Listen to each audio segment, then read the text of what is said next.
Épître de Paul aux Corinthiens, chapitre 13.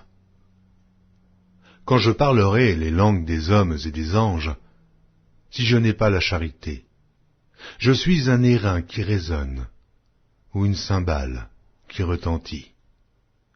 Et quand j'aurai le don de prophétie, la science de tous les mystères et toute la connaissance, quand j'aurai même toute la foi jusqu'à transporter des montagnes, si je n'ai pas la charité, je ne suis rien.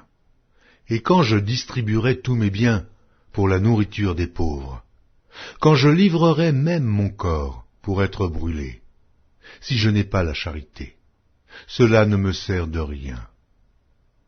La charité est patiente, elle est pleine de bonté.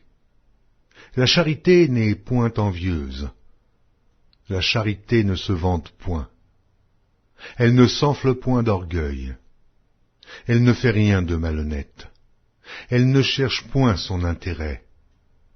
Elle ne s'irrite point. Elle ne soupçonne point le mal. Elle ne se réjouit point de l'injustice, mais elle se réjouit de la vérité. Elle excuse tout. Elle croit tout.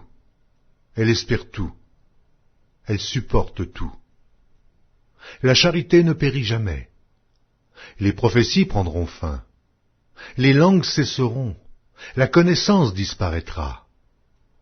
Car nous connaissons en partie et nous prophétisons en partie.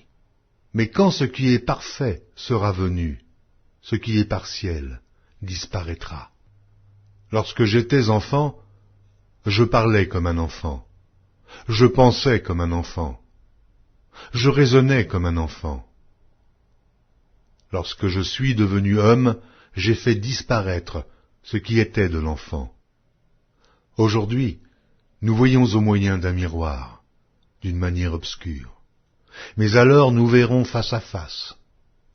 Aujourd'hui je connais en partie, mais alors je connaîtrai comme j'ai été connu. Maintenant donc ces trois choses demeurent: la foi, l'espérance, la charité. Mais la plus grande de ces choses, c'est la charité.